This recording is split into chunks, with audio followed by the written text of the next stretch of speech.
This is the WJTS News.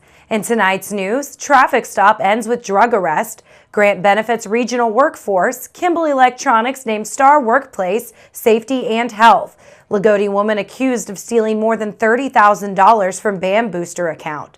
Kurt Guxell is in with sports, and Pastor William Covey and Father Ryan Hildebrand on WJTS Inform. All this and more tonight on the WJTS News.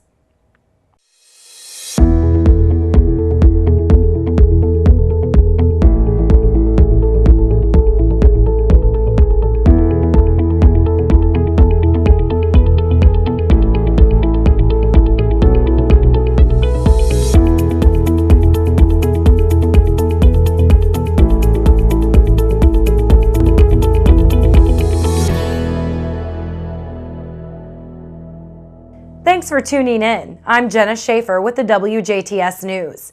A traffic stop late Wednesday evening in Huntingburg resulted in the arrest of a Huntingburg man on drug-related charges. Just before 11:30 p.m. Wednesday, an officer with the Huntingburg Police Department pulled over a vehicle driven by 47-year-old Gadir Ochoa of Huntingburg after police say he failed to stop at a stop sign. Police say as they conducted a search of Ochoa's passenger car, they noticed marijuana cigarettes in the driver's side front door. They say the search resulted in the discovery of 8 individual plastic bags of marijuana. Police say Ochoa admitted to having smoked marijuana a few hours before the stop. A blood test at Jasper Memorial Hospital came back positive for marijuana. Ochoa was then taken to and booked into the Dubois County Security Center on misdemeanor counts of operating while under the influence of marijuana, possession of marijuana, and dealing marijuana. The Indiana Department of Workforce Development awarded the Grow Southwest Indiana Workforce Board, Inc. a $150,000 performance grant to help address critical workforce issues in the region. The Grow Southwest Indiana Workforce Board oversees workforce development initiatives and the Work One Southwest offices in 9 counties, including Dubois, Perry, Pike, Spencer, and Warwick. It plans to use the Workforce Innovation and Opportunity Act grant to host the Southwest Indiana State of the Child and Future of Our Community Youth Conference, adopt a fee-for-service model for youth-serving organizations, and to host 2 work-based learning events. The Department of Workforce Development provided grant opportunities to all 12 workforce development boards throughout the state. Each proposal had to focus on improving the workforce operations of that region in alignment with Governor Eric Holcomb and the DWD's objectives. In total, $1.5 million in grant money was distributed across the state. The Indiana Department of Labor says Kimball Electronics Group of Jasper has achieved STAR recertification in the Indiana Voluntary Protection Program. The company's facility is part of a select group of workplaces that have exceeded occupational safety and health expectations and demonstrated commitment to putting the well-being of Hoosier workers first.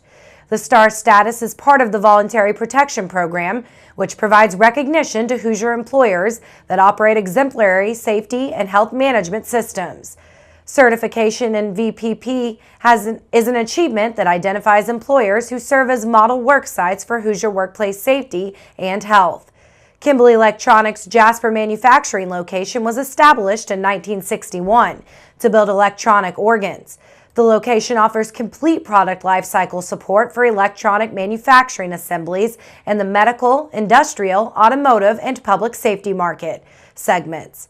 The facility houses a workforce of 519 employees. The Jasper facility has been successful in limiting and eliminating workplace incidents over the past 3 years, having only a few incidents per year. The facility's 3-year total case incident rate is 10% below the 2016 national average. A Lagodi woman will appear in court on December 10th on charges that she stole thousands of dollars from the Bari Band Booster account. Cheryl Chestnut, who is the treasurer of the Bari Band Booster account, is facing felony charges of theft and forgery. The Booster Club is a private group outside of the school corporation and is therefore not supervised by the school district. The missing money was discovered when Bari music teacher and band director Stephanie O'Brien began checking on the funding for a trip. A probable cause affidavit says Chestnut is accused of withdrawing money and writing checks to herself out of the booster account. The affidavit states Chestnut told investigators she used the money to pay personal bills. In total, she's accused of taking $34,295 from the account between January 2015 and October of this year. School band officials say that the band was scheduled to go to Disney in March, but will not be able to do so because of the theft. A letter to parents states that it is the band boosters' goal to pay back any money deposits that the parent and students have made toward the trip thus far. Anonymous donors have stepped up and paid the remaining cost to send the Bari Band to Orlando in March. Join the downtown Huntingburg merchants this weekend as they continue their annual Christmas shopping event. Festivities got underway Thursday but will continue through Sunday with shopping till 9 this evening. Saturday from 10 a.m. till 7 p.m. and Sunday from noon till 5 p.m.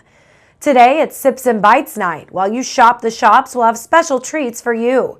Tomorrow you will shop. Santa and Mrs. Claus will be roaming the streets between 1 and 4 p.m. Carriage rides will be running from noon till 5 p.m.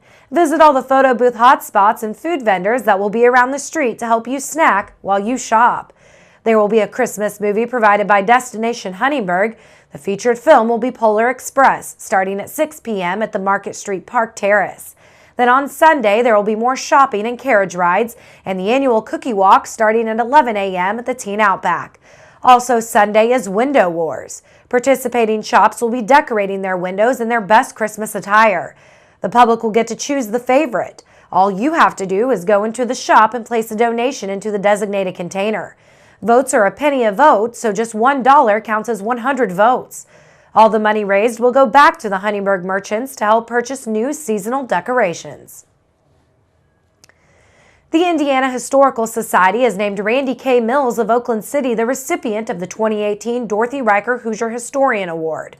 The award is named for Dorothy Riker, who enjoyed a 50-year career at IHS and recognizes historians who have made distinguished contributions to the field of historical scholarship, including presentation and preservation.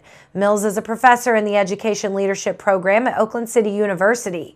He is also the author of more than 50 articles in academic history journals, magazines, and publications, such as Indiana Magazine of History, Ohio Valley History, and Traces of Indiana and Midwestern History. Mills was recognized at IHS's annual Founders Day dinner this past Monday at the Eugene and Marilyn Glick Indiana History Center in downtown Indianapolis.